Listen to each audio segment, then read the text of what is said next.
Vous écoutez un podcast de EJR Radio, la radio pour tous.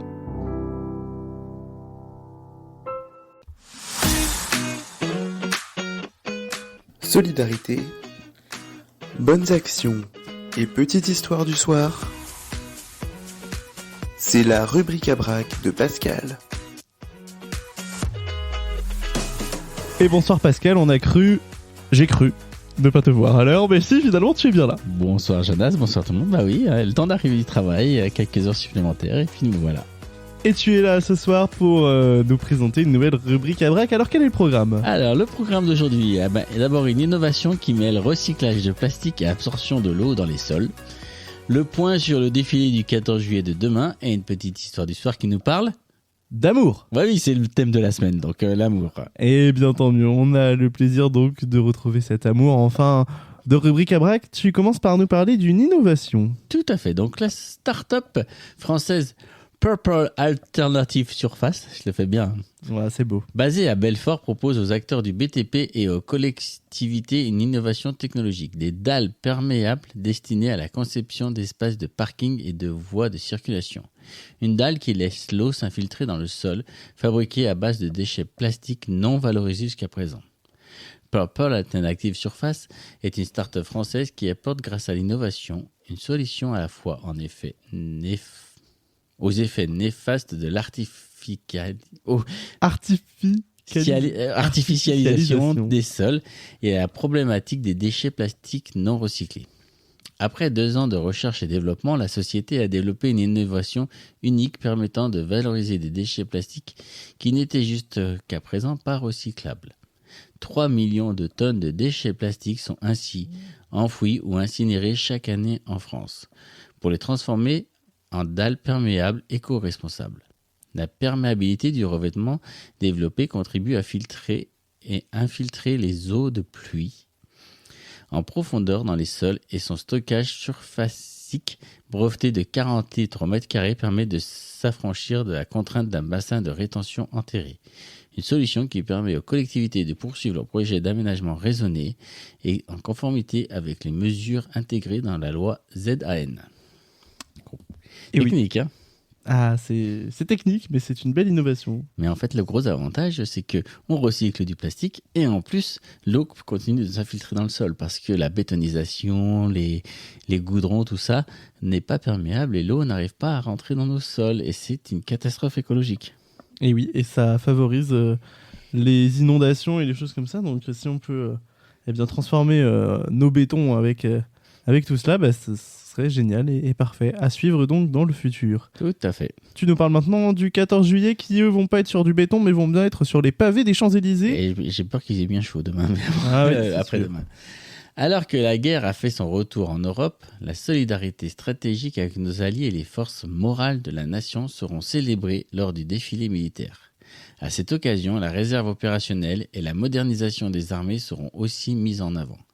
En plus des traditionnels blindés, défilés à pied et dans les airs, cette année, les forces morales seront mises à l'honneur.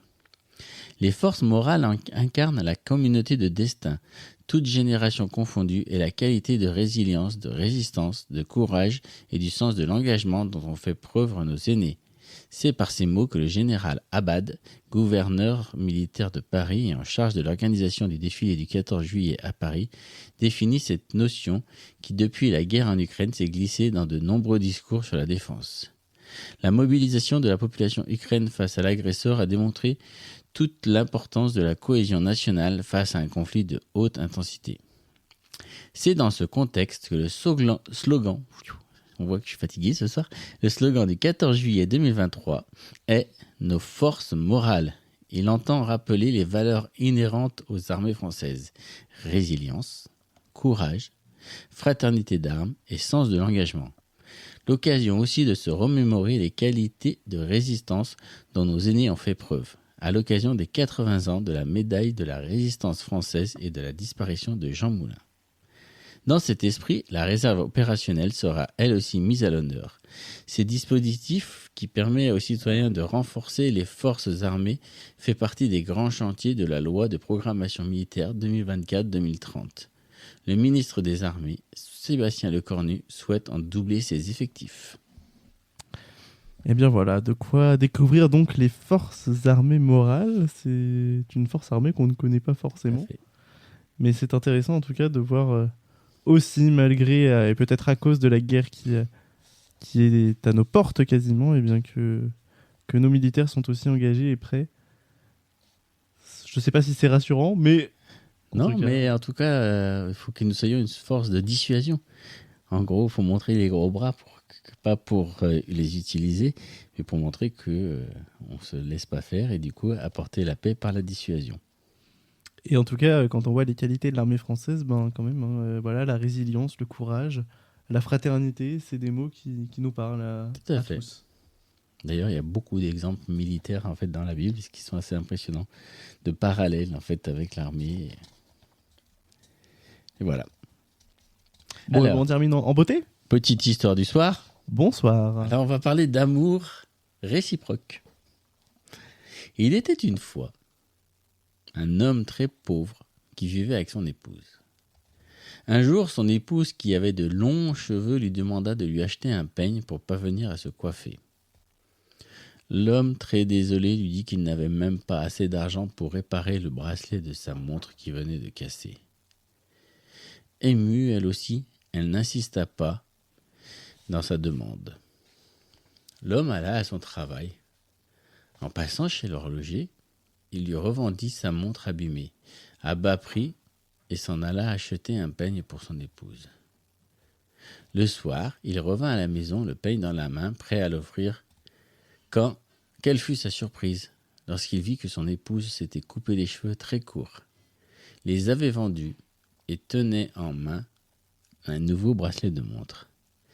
Des larmes coulèrent simultanément de leurs yeux, non pas pour l'inutilité de leurs actes, mais pour la réciprocité de leur amour. Voilà, merci Pascal pour cette petite histoire du soir. Avec plaisir. Qui nous parle donc de la réciprocité de l'amour. Et c'est un beau message. Si on savait souvent se donner de l'amour réciproque, le monde irait mieux. Et oui, et souvent on pense à peut-être un peu plus à son amour propre et pas forcément à l'amour de son prochain. On pense à un autre bracelet cassé avant de penser aux cheveux emmêlés de l'autre. En tout cas, c'est une très belle petite histoire du soir. Avec plaisir. Merci Pascal. Merci à tous. Bonne fin d'émission. Merci. On te donne rendez-vous demain pour la dernière de la semaine. Et puis. Au garde à vous. Exactement. On sera prêt. On sera prêt. Et puis on se donnera donc rendez-vous demain 18h30 pour une nouvelle rubrique à break. À demain. Bonne soirée. Retrouvez After Work du lundi au jeudi en direct de 16h30 à 19h sur EJR Radio durant l'intégralité du mois de juillet avec Jonas. Vous n'avez pas pu vivre ou vous souhaitez réécouter un passage d'After Work? Aucun problème, tout est disponible en podcast sur toutes vos plateformes préférées dès le lendemain. EJR Radio, la radio pour tous.